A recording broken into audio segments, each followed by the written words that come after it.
Si Covid n'était pas arrivé, est-ce que tu aurais quand même fait ta licence? COVID est arrivé, puis on a eu un stop dans, en fait, tout notre travail. Trouver des nouveaux clients, comment vous fonctionnez? Aller parler aux gens, tout simplement, du bon vieux porte-à-porte. Moralité de l'histoire, c'est rester très vigilant quand tu roules.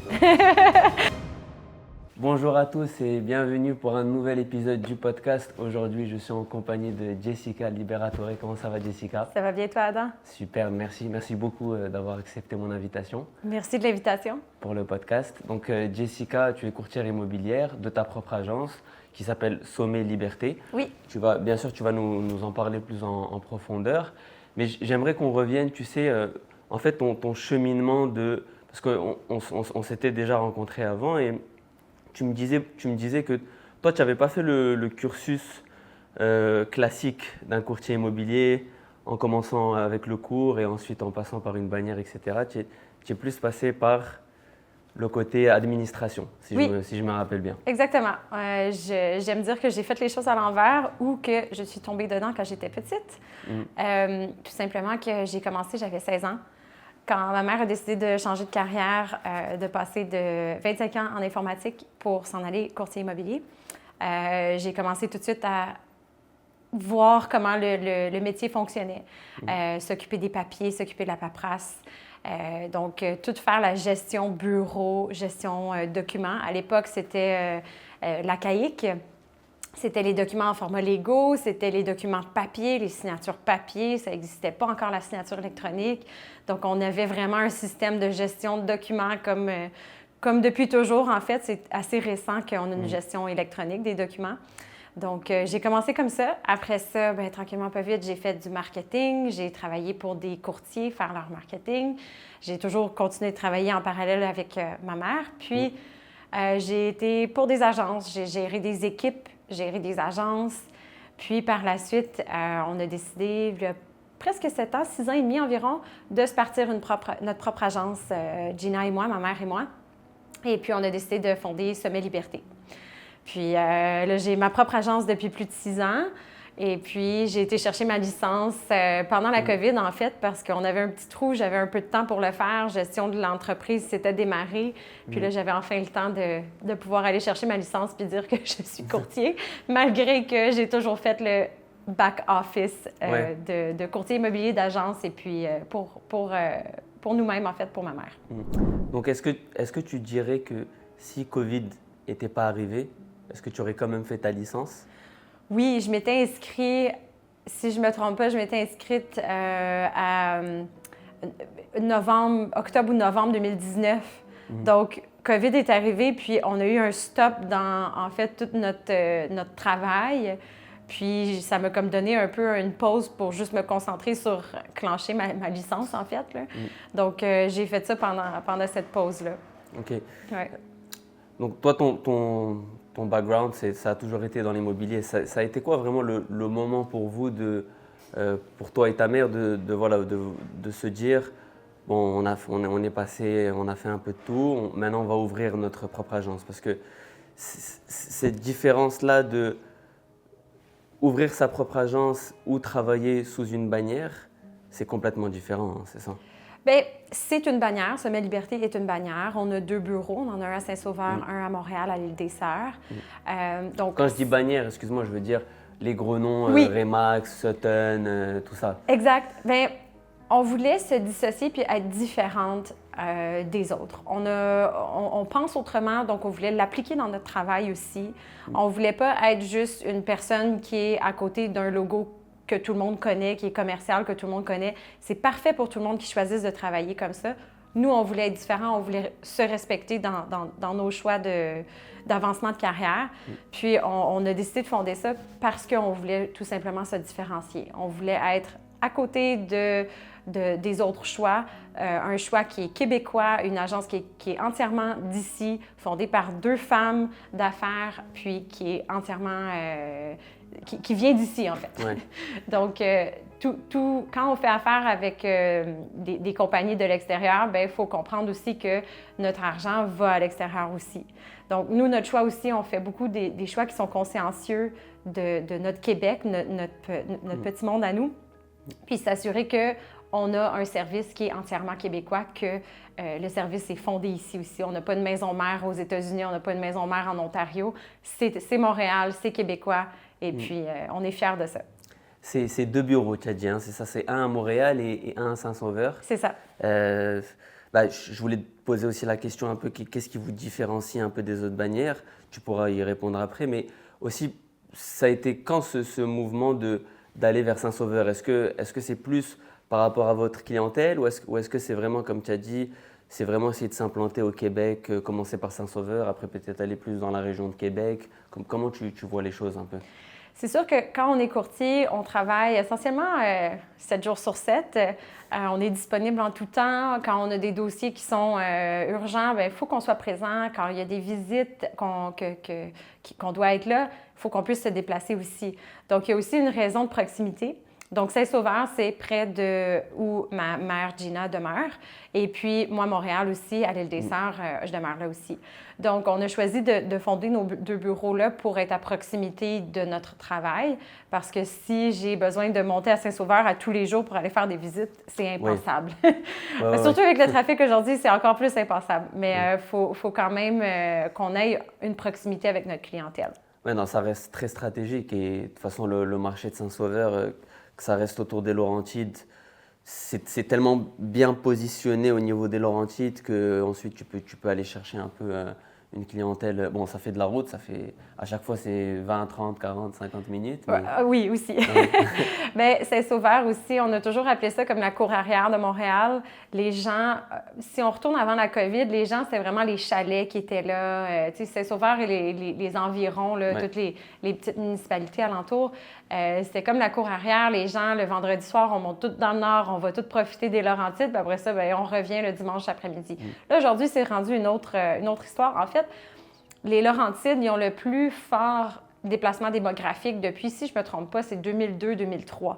Donc, ça fait longtemps qu'il y a beaucoup de gens de Montréal qui décident de déménager dans les Laurentides. Donc, ça fait beaucoup plus de gens qui demeurent là depuis une vingtaine d'années. Mais depuis la COVID, ça a fait en sorte aussi qu'on a aussi beaucoup de gens qui ont décidé de déménager officiellement dans les Laurentides, plus qu'à l'époque. Oui.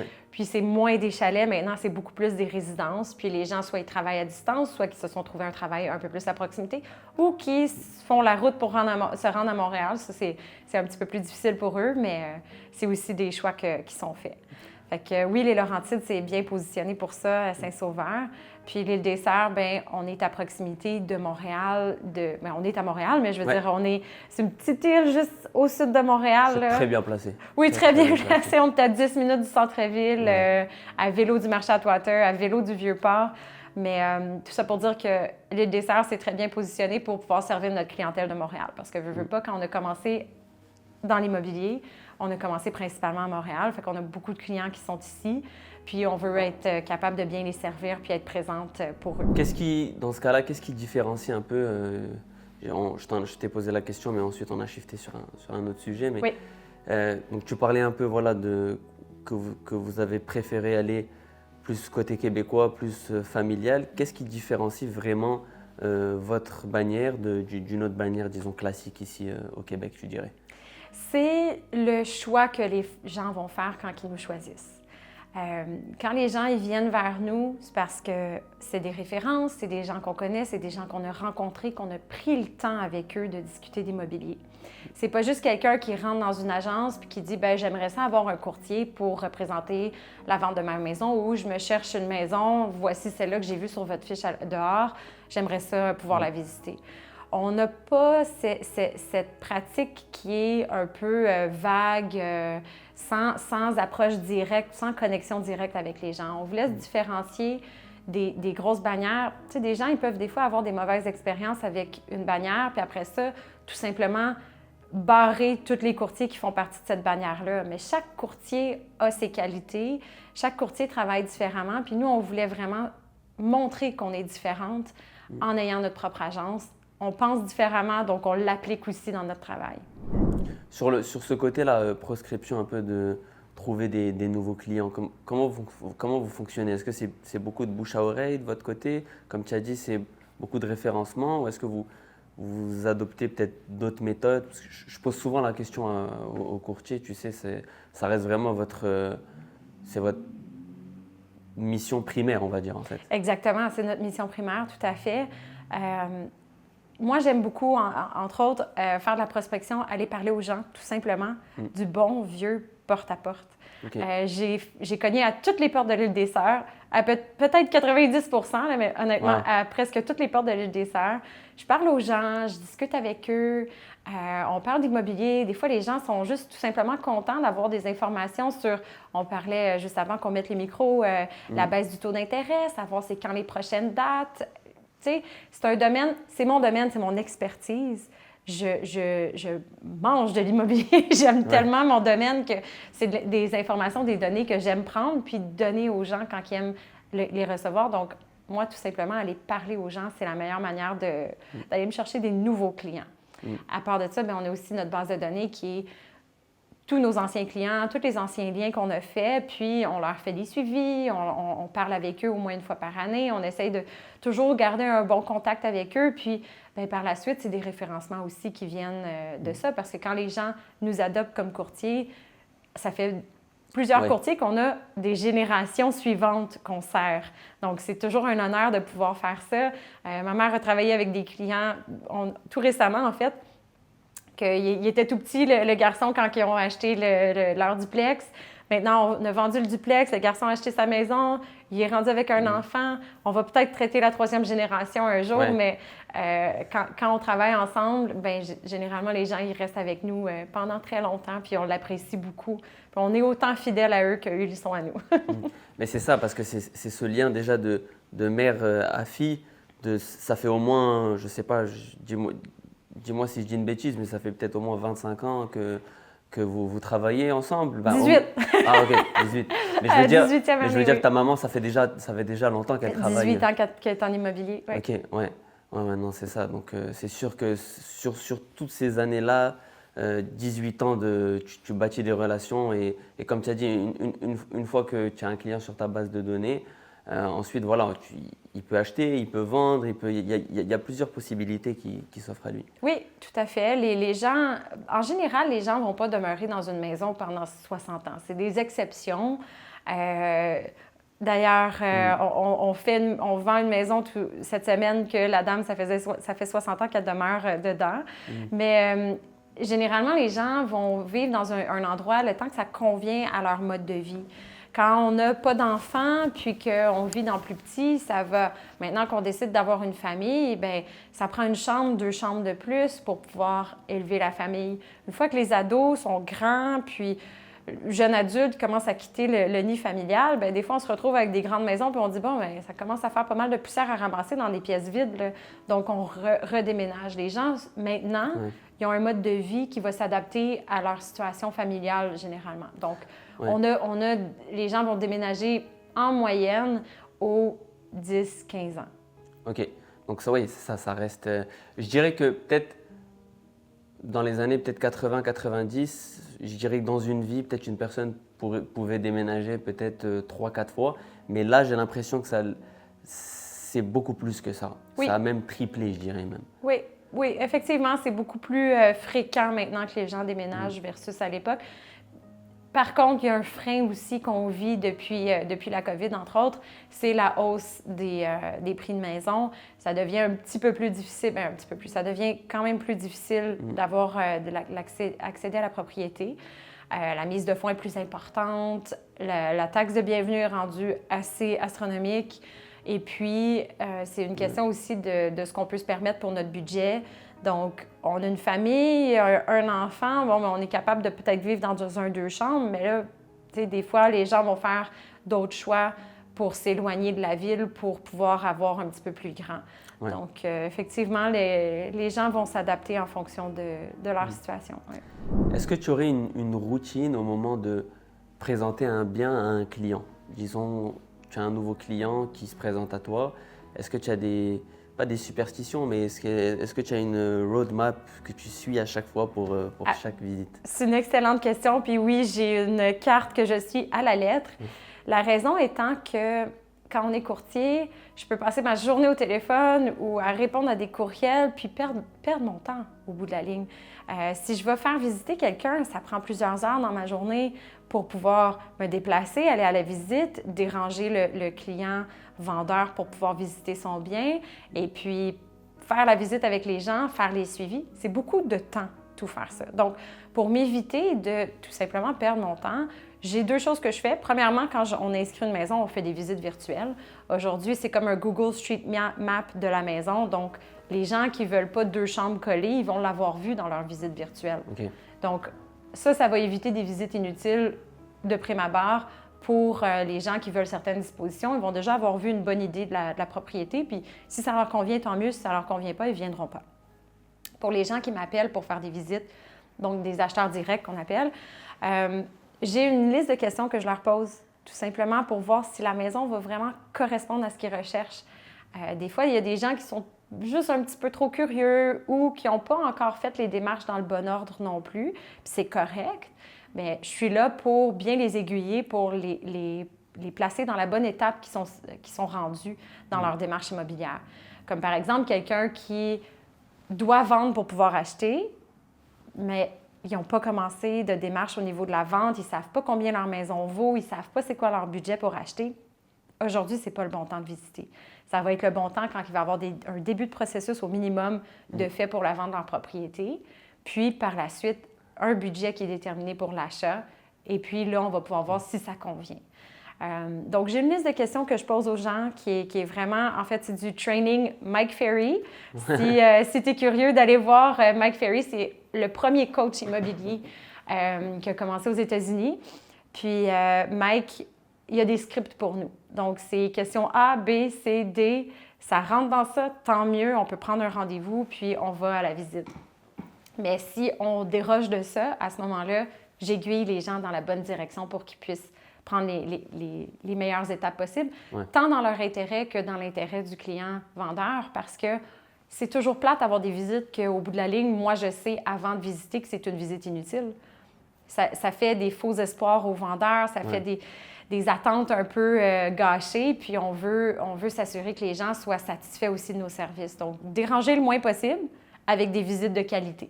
Oui, c'est filtré aussi au maximum. C'est ça, exactement. Ça. Bon, point de vue personnel, j'ai jamais été courtier immobilier sur de la vente, mais je vois exactement ce que tu veux dire au niveau du filtre, parce que j'ai fait de la location et au niveau, tu m'avais parlé aussi, tu m'avais dit que vous avez aussi un business aussi de location à côté. Exactement. Donc, tu vois ce que je veux dire. Des fois, sur un listing, tu peux avoir une 50aine ou une centaine des fois de messages pour un petit appartement à 1500, tu sais, qui tourne autour de ces prix-là. Oui. Et quand tu vois ça, tu veux pas perdre ton temps à emmener 50 personnes pour faire une visite, quoi. Puis je l'ai pas ce temps-là non plus, donc je le dédie à tout ce qui est les étapes pour avancer. Puis j'aiguille les gens dans les bonnes directions. Donc ça, c'est mon travail aussi en tant que courtier qui représente des clients vendeurs et des clients acheteurs aussi. Ouais. Au niveau de visite, de toute cette expérience que tu as sur le terrain, est-ce qu'il y a une chose que tu te rappelles en particulier, quelque chose de surprenant ou peut-être quelque chose qui sort de l'ordinaire? Oui, j'ai une histoire quand même assez drôle, spectaculaire, je dirais, qui est arrivée avec des clients. C'était un couple français qui cherchait à s'acheter une maison sur la Rive-Sud. Puis il y avait une liste longue comme ça là, de ce qu'ils voulaient. Puis c'était tous des beaux critères que dans le marché dans lequel on était en 2021, 2022. Des nouveaux arrivants, j'imagine? Comment? Des nouveaux arrivants? Ça faisait quelques années parce que nouveaux arrivants, c'est un petit peu plus complexe aller chercher le crédit et tout ça. Pour respecter les nouvelles lois en cours. Il était déjà ici, mais bref, il était rendu à l'étape de s'acheter une propriété. Puis, il voulait être sur le bord de l'eau, une vieille maison avec du caractère, avec de l'histoire, un grand terrain. Déjà là, un grand terrain, ça peut être de plus en plus difficile à trouver ça. Il voulait peut-être une grange pour pouvoir faire un projet. Là, je commençais à trouver que la liste était très complète. Puis un certain budget à respecter aussi. Donc là, je veux dire, tu sais, on rentre dans des budgets d'1 million. Ah, ça serait quand même assez facile de trouver des trucs comme ça. Mais là, on a un budget qui est limité, puis on a une liste qui est assez pleine. Donc, on commence à faire des visites une journée. On avait, je pense, 4 visites. On en visite 3. Il n'y a rien évidemment, il n'y avait pas de coup de cœur, il n'y avait pas de... Tu sais, des possibilités, mais rien qui était vraiment wow. On se quitte pour le dîner quelques heures, puis moi, je suis sur la route, puis je me dis, je vais essayer de me trouver un petit café. On est à Saint-Jean-sur-Richelieu. Je longe le bord de la rivière. Puis, je passe à côté d'une maison que j'ai juste fait, mais qu'est-ce que je viens de voir là? Une affiche Canadian Tire en rouge, décolorée, qui est écrite à vendre par le propriétaire. OK. Je recule mon auto, je vais voir, je stationne mon auto sur le terrain. Je m'avance, j'arrive pour aller voir la porte d'entrée que je pouvais même pas accéder. Puis j'ai un monsieur qui arrive sur le terrain, puis tellement, ça vient du cœur, mais tellement sympathique, il avait l'air du Père Noël. Fait que, il commence à parler avec lui, puis il dit « Viens t'asseoir, tu sais, jase avec moi et tout ça. Oui, ma maison est à vendre, je cherche quelqu'un qui veut la reprendre. » Une belle maison, mais ancestrale. 1876, la maison, la construction. Une grosse grange en bois, un immense terrain, puis on est juste l'autre côté de la rue avec vue sur le fleuve et un accès au fleuve. Moi, ma mâchoire est déjà décrochée. Je dis, est-ce que je peux appeler mes clients pour qu'ils puissent venir voir la maison? Certainement, on va prendre rendez-vous. Je dis, non, là. Ouais. Il dit, ben, OK. On visite la maison. Les clients, leur petite fille faisait des roulades sur le terrain. C'était vraiment comme magique. Puis mon client, moi, je me suis dit, ça passe ou ça casse. C'est un monsieur d'un certain âge. Puis mon client, il a une stature imposante. Fait que je me dis, peut-être que quand il va le voir, ça va juste gricher, puis ça ne fonctionnera pas. Finalement, ça a coulé comme du beurre dans le poêle. C'était magique. Ils ont fini par acheter la maison. C'était une maison ancestrale, comme j'ai dit, mais le client, pour lui, c'était très important que les gens qui voulaient l'acheter voulaient conserver la maison. Ils ne voulaient pas voir une pelle mécanique qui vienne arracher tout ça pour construire un des grands châteaux. Si on se promène sur le chemin des Patriotes à Saint-Jean-sur-Richelieu, il y en a de moins en moins de ces maisons-là. Et puis, de plus en plus de gros châteaux construits sur les beaux grands terrains qu'il y a dans ce coin-là. Fait qu'il voulait que ce soit quelqu'un qui conserve la maison, puis qui la rénove, puis que la maison continue dans le temps, continue son chemin. Ouais. C'est ça qui est arrivé. Mon client a entièrement rénové la maison de A à Z, mais en gardant tous les beaux caractères que cette maison-là avait. La fondation de pierre de 1 mètre de profond, c'était vraiment impressionnant comme maison à rénover, puis les travaux qui ont été faits dedans. Fait que tout ça pour dire que c'était une belle histoire parce que c'était un accident de passer devant cette maison-là. Ouais. C'était assez rare que je tombe exactement sur les critères de mes clients. Puis j'ai toujours appelé ça ma petite maison miracle parce que c'était vraiment un beau petit miracle qui s'était produit là, de pouvoir tout faire fonctionner pour tout le monde dans ce dossier-là. Ouais. La moralité de l'histoire, c'est rester très vigilant quand tu roules. Parce que si tu n'avais pas vu la pancarte, ben, tu ne l'aurais jamais vu, cette maison. Effectivement, je ne l'aurais jamais vue, je ne l'aurais jamais croisée. Elle n'était pas à vendre avec un courtier. Je ne l'aurais jamais vue. Donc oui, il faut être vigilant sur la route, aussi pour les autres conducteurs. Mais ouais. Quand on travaille à prendre le temps avec nos clients, comme je disais, on pense autrement, on fait les choses autrement. J'ai pris du temps avec mes clients pour bien comprendre leurs besoins, bien savoir qu'est-ce qu'ils veulent, être attentionné à eux. Il y a une différence dans le service qu'on peut apporter. Moi, je ne suis pas dans le gros roulement, il faut que j'aille 10 clients en même temps, il faut que je sois tout le temps trop occupée pour être capable de répondre au téléphone. Non, on m'appelle, je prends le temps, je suis présente avec eux. Donc, c'est aussi la même chose dans mon travail. Quand je fais les recherches, je suis présente dans mes recherches. Je les fais en conscience, je les fais pour trouver le meilleur pour eux puis essayer de rendre leur projet possible. Donc, ça fait partie de ce qui nous rend différents quand on travaille avec nous. C'est notre métier. On est là pour, excuse l'expression anglaise, mais anglophone, mais on est là pour le long run. On est là, c'est notre carrière. On est là vraiment pour être dans l'immobilier pour toujours, pas juste pour faire ce que certains peuvent faire des fois, un coup de cash, puis après ça, ils retournent, ils changent de métier. On est là pour faire notre travail, pour être là pour nos clients. Oui, non, c'est sur du long terme. Toi, tu ne vois pas seulement une transaction, tu vois une relation se bâtir potentiellement 5, 6, 7 transactions, quoi. Oui, puis même avec tout l'honneur que ça nous apporte, servir la prochaine génération aussi, être là pour eux, pour rencontrer des beaux défis comme ça, puis les mettre en pratique, trouver les solutions, être là pour nos clients. Tu sais, l'immobilier, des fois, c'est super le fun comme ça, c'est des belles situations, tu sais, magiques. Des fois, on a des situations qui sont complexes et plus difficiles, puis on est là aussi pour être un support moral. Des successions, vendre une maison que ça fait 60 ans que tu demeures dedans, je pense que je serais déstabilisée, moi aussi, à la place de ces gens-là, de faire des changements de vie comme ça.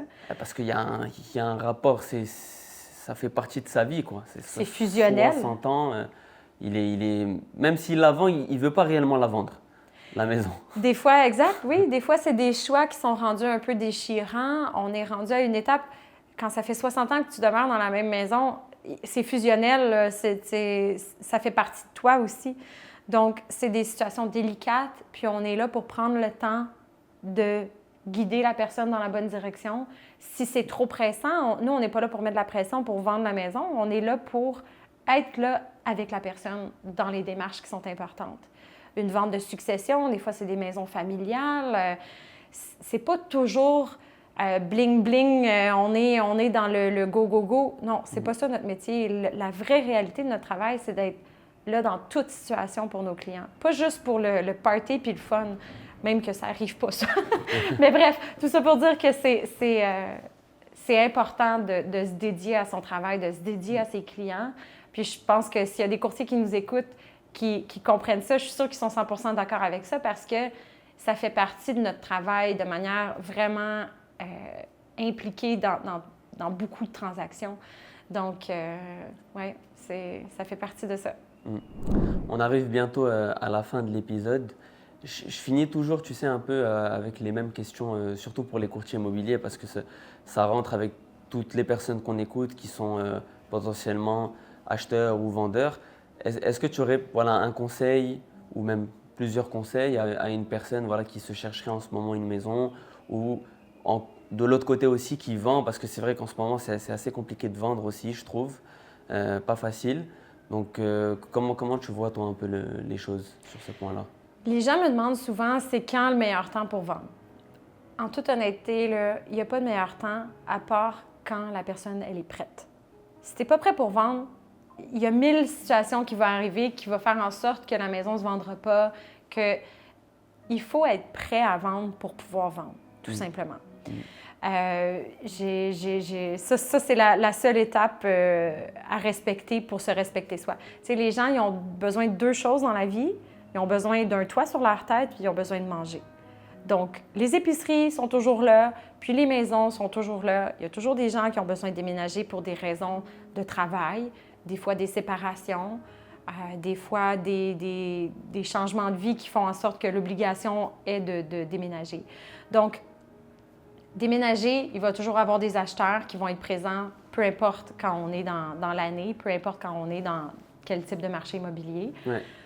Là, on est de retour vers quelque chose qui est un petit peu plus allégé que la dernière année qu'on vient de vivre. Les baisses de taux d'intérêt, ça fait du bien à tout le monde. On veut continuer à s'en aller dans cette bonne direction-là. Donc, tout ça fait en sorte qu'on a un marché qui va commencer à s'apaiser un petit peu suite à tout ce qui s'est passé il y a 2 ans, la hausse des prix et tout ça pendant la COVID. D'ailleurs, aujourd'hui, c'est une baisse de taux. Aujourd'hui, on filme ce matin, le 23 octobre, ils ont annoncé, même c'est un gros changement parce que c'est 0,5, alors que d'habitude, c'était 0,25. Exact. Donc là, on est passé à l'heure actuelle, on est à 3,75 pour le taux directeur du Canada. Donc j'imagine que c'est une bonne nouvelle pour vous, les courtiers. C'est une bonne nouvelle pour tout le monde. C'est une bonne nouvelle pour les gens qui veulent renouveler leur hypothèque. C'est une bonne nouvelle pour les gens qui vont acheter une maison. C'est un bon temps pour rediscuter des taux. Et puis, on espérait cette année d'avoir au moins une baisse à 0,5. On en a eu 2 à 0,25 chacune.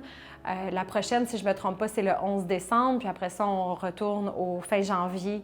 Donc, c'est les prochaines dates à garder en tête pour voir s'il va y avoir des prochaines baisses. Mais ça, c'était ce qu'on espérait d'ici la fin de l'année, au moins un demi-point pour alléger le tout. Parce que là, les renouvellements d'hypothèques s'en viennent aussi pour plusieurs personnes. Puis là, passer de 1,75 de taux à 5, Oui. la marche est assez haute. Donc, malgré qu'il y a des tests qui sont faits quand les gens prennent leur hypothèque, des simulations, il faut quand même le payer une fois qu'on est rendu au renouvellement. Donc, ça fait en sorte qu'on fait des changements de vie, moins de voyages, moins de ci, moins de ça. Donc, c'est le fun pour tout le monde qu'il y ait une baisse en ce moment. Une troisième baisse cette année. Une troisième cette année, oui. Pour finir, est-ce que tu aurais une recommandation de podcast ou de livre?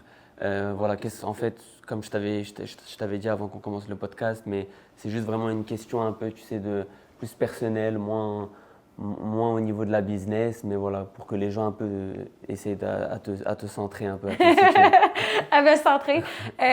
Moi, pour me recentrer, c'est être dans la nature. Oui, je lis des fois le soir avant de me coucher des livres, des romans.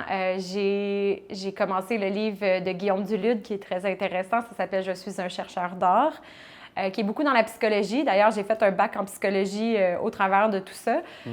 Donc, c'est très intéressant. Ça m'a toujours servi. Donc, je suis en train de lire ce livre-là qui est très riche en informations, je dirais. Donc, ça me prend quand même beaucoup de temps à passer au travers parce que j'aime bien comprendre. Mais sinon, comme je disais, ce que j'aime pour me recentrer, moi, c'est être dans la nature. Donc, je prends toujours du temps pour aller dehors, aller se promener, aller courir, amener ma fille partout dans la nature où ce que je vais. On va en sac à dos, je l'ai sur mon dos. Ma fille, elle a 20 mois. Je l'amène sur mon dos. Elle marche des bouts, là, mais en montagne, c'est un petit peu plus difficile pour elle. Oui. Mais je l'amène dormir sur le sommet d'une montagne ou aller faire des randonnées, des trucs comme ça. On est tout le temps dehors, puis on profite beaucoup de se ressourcer soi-même. Donc, la nature fait grandement partie de ma vie. Puis, c'est ma partie qui vient jouer un équilibre entre le travail, être très performant au travail, être très présente pour mes clients, bien, pour être capable de me recentrer puis prendre du temps pour soi, bien, pour moi, c'est vraiment être dehors, dans la nature, dans le bois, dans la forêt, peu importe la forme que c'est. Mais souvent en randonnée, même avec ma fille, mon chum, on en profite tout le temps. Très important, oui, non, tu as 100% raison. Merci beaucoup, Jessica. Merci, Adam. Merci pour cet épisode. Merci à tous ceux qui vont voir l'épisode. N'oubliez pas, comme d'habitude, de commenter, liker, partager. Si vous avez la moindre question, je mettrai les informations, bien sûr, de Jessica. On se retrouve très bientôt pour un nouvel épisode. À bientôt.